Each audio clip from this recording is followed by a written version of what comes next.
Friends and welcome back to my YouTube channel. आज की ये जो वीडियो है ये होने वाली है about unit number 7 and unit number 8 कि इसमें हम क्या पढ़ें। अगर मैं पर्सनली बताऊं, जो एनिमल फिजियोलॉजी थी वो वाली यूनिट मैंने स्किप करी थी, ठीक है। क्योंकि देखो ऐसा नहीं होता कि आप 13 की 13 यूनिट्स को टारगेट कर लो, क्योंकि एक लिमिटेड टाइम होता है, डिपेंड करता है कि आपके पास 6 महीने हैं या 4 महीने या 1 साल है, 2 साल है तैयारी करने के, तो उस पर डिपेंड करता है। सो बेसिकली एनिमल फिजियोलॉजी में अगर मैं आपको बोलूँ बहुत ही इंपॉर्टेंट पार्ट जिसको आप नहीं स्किप करें वो है आपका एंडोक्राइन सिस्टम, ठीक है। एंडोक्राइन सिस्टम में जो आपके डिफरेंट ग्लैंड्स हैं उनकी अलग अलग सिक्रीशंस वो आपको याद रखनी है, ठीक है। जैसे कि एड्रीनल मेड्यूला क्या सिक्रीट करता है, थायराइड, कैल्सिटोनिन एंड पैराथायराइड कैसे वो एंटागोनिस्टिक है, ठीक है। ये सब मैंने पढ़ा था तो ये इंपॉर्टेंट है, ठीक है। पेनक्रियाज में there is alpha cells, beta cells, तो वो क्या क्या सिक्रीट कर रहे हैं, तो उनकी secretions and also the diseases, क्योंकि इनसे डिजीज होती है। जैसे कि ग्रोथ हार्मोन अगर ज़्यादा रिलीज हो जाए तो जाइजेंटिज्म हो जाता है, कम हो तो ड्वार्फिज्म, है ना। ऐसे अलग अलग आपके डिजीज है, इसमें से कुछ ऑटो इम्यून भी है लाइक ग्रेव्स, हैशिमोटोज, मिक्सोडेमा, तो ऐसे ना डिजीजेज हैं उसमें, तो वो आपको एंडोक्राइन में कवर करना है। इसी के अलावा आप ना जो नर्वस सिस्टम है उसको ज़रूर कवर करेंगे, जिसमें आपका ब्रेन, स्पाइनल कॉर्ड ये वाला आ जाता है। And action potential is an important topic. Heart में आप कार्डियक साइकिल और जो इलेक्ट्रोकार्डियोग्राम होता है वो कवर कर सकते हैं। ब्लड का जो हिमेटोपोइसिस है वो एक तरीके से आपने ना जब इम्यूनो पढ़ी होगी तभी आपने पढ़ा होगा, ठीक है, कि like myeloid cell, lymphoid cell उनसे बनता है ना। तो ये सब आपने पहले भी वहाँ पर पढ़ा होगा।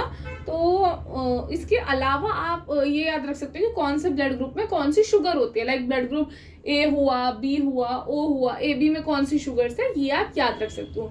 सो मोटा मोटा एंडोक्राइन सिस्टम जरूर करना है। नर्वस सिस्टम में action potential is a must, heart में ECG is a must, excretory system में आप जो है जो अब कॉन्सेंट्रेशन ऑफ यूरिन और जो मैकेनिज्म होता है व्हाट इज ग्लोमुलर फिल्ट्रेशन, इस पर न्यूमेरिकल ये सब पूछा जा सकता है।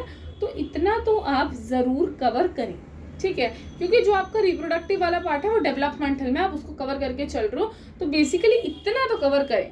Now talking about unit number 8 which is genetics, एक काफ़ी इंपॉर्टेंट यूनिट। इसमें क्या होता है कि इसको हम 2 पार्ट्स में डिवाइड कर सकते हैं, थ्योरेटिकल एंड न्यूमेरिकल। तो जेनेटिक्स में जो थ्योरी पोर्शन है ना वो कंपैरेटिवली कम पूछा जाता है, न्यूमेरिकल ज़्यादा पूछे जाते हैं। टॉकिंग अबाउट थ्योरी, सबसे पहले आपको इसमें मेंडल के बारे में पता होना चाहिए, who is the father of genetics, कि उन्होंने बेसिकली जैसे 3 प्रिंसिपल्स दिए थे, राइट। तो कैसे कैसे उनका क्या लिंक है, एंड जो डोमिनेंस वाला it is no longer rule, it is just a hypothesis. तो अब पहला रूल कौन सा है, सो दैट इज सेग्रीगेशन वाला। आपको ना ये रूल्स पता होने चाहिए उनके।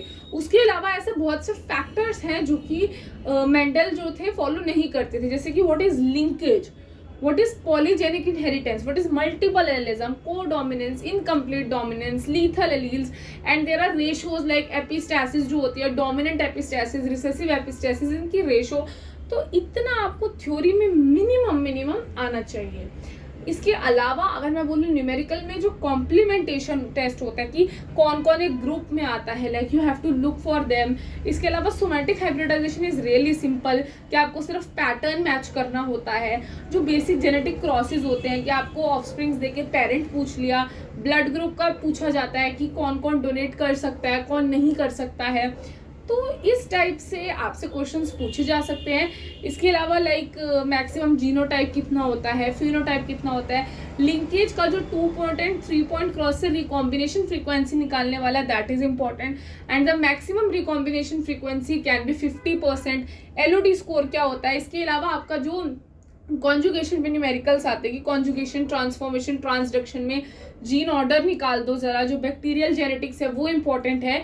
पेडिग्री एनालिसिस में आपको कोई पेडिग्री देके ये पूछ लिया जा सकता है कि क्या ये ऑटोसोमल रिसेसिव है, क्या ये डोमिनेंट है, तो उस तरीके से ना आपको इन सब में एक पैटर्न होता है। कुछ तो आप डिजीज के नाम ही याद कर सकते हो, बाकी जैसे आपको पता होगा डोमिनेंट में जनरली स्किप ऑफ जनरेशन नहीं होता है, रिसेसिव में होता है। और ठीक है, जैसे किसमें ऐसा होता है कि unaffected individual can be born to affected parents, या वाइस वर्सा किस किस में क्या क्या कैरेक्टरिस्टिक्स है ये आप जरूर देख के जाइए। साथ में आपको जो मैटरनल इनहेरिटेंस वाला है उसी में आपका जो स्नेल की जो शेल कॉइलिंग होती है, डेक्स्ट्रल सिनिस्ट्रल, इस पे आपको जो है न्यूमेरिकल देखने को मिल सकता है। सो मोटा मोटा न्यूमेरिकल में अगर मैं बोलूँ तो लिंकेज तो बहुत इंपॉर्टेंट टॉपिक है, complementation test, deletion mapping, somatic hybridization, polygenic inheritance का भी न्यूमेरिकल आ सकता है। Also then your pedigree analysis आपको पता होना चाहिए, एलओडी स्कोर इज सिंपल। तो ये सब चीज़ें जो है ना ये आपको देख के जानी है। म्यूटेशंस टॉपिक वैसे तो आपका मॉलिक्यूलर में आता है, बट अगर आप उसको जेनेटिक्स में कवर करो तो म्यूटेशंस जरूर पढ़ना, क्योंकि ना क्वेश्चंस में यही दे दिया जाता है कि अगर मैंने इसमें लॉस ऑफ फंक्शन म्यूटेशन कर दी, अगर गेन ऑफ फंक्शन कर दी, so you should know the basic meanings and also the recombination, जैसे कि होमोलॉगस रिकॉम्बिनेशन में किसका रोल है, नॉन होमोलॉगस रिकॉम्बिनेशन में KU70, KU80 ये सब आते हैं, जबकि होमोलॉगस में RAK, RAV ABC ये सब आते हैं। सो you should know the basics of recombination and mutations along with that chromosomal aberration सबसे इंपॉर्टेंट है, क्योंकि उसमें आपसे पूछा जा सकता है कि मैचिंग दे देंगे कि डाउन सिंड्रोम कौन से क्रोमोसोम की हुई या कौन सी ट्राइसोमी है, what do you mean by monosomy, what is nullisomy, what is double monosomy, ये टर्म्स आपको क्लियर होने चाहिए, कैरियोटाइप वगैरह, तो आप अच्छे से जेनेटिक्स को अटेम्प्ट कर पाएंगे। न्यूमेरिकल ज़्यादा से ज़्यादा प्रैक्टिस करिए। थ्योरी में एपिस्टैसिस वगैरह की जो जीन इंट्रैक्शंस की रेशो, मेंडल के रूल्स एंड बेसिक चीज़ें जो है ना वो उतनी तो आपको याद रखनी ही पड़ेंगी। सो आई होप आपको वीडियो अच्छा और इन्फॉर्मेटिव लगा होगा। Do like, share and subscribe to our channel. Also मैं नीचे डिटेल दे रही हूँ आपको, so please join the Telegram group. Also you can contact me अगर आपको जेनेटिक्स के कंप्लीट नोट्स चाहिए विथ सॉल्व्ड न्यूमेरिकल्स, आपको मिल जाएंगे नोट्स, ठीक है, चार्जेबल है but very affordable. So you can just drop me a text at the given number. Also आपको अगर किसी भी यूनिट के शॉर्ट नोट्स चाहिए, डिटेल नोट्स चाहिए, टेस्ट सीरीज चाहिए, you can contact me, my details are in the description box. Thank you very much for being a patient listener. I hope आपको video informative लगा होगा। Thank you very much.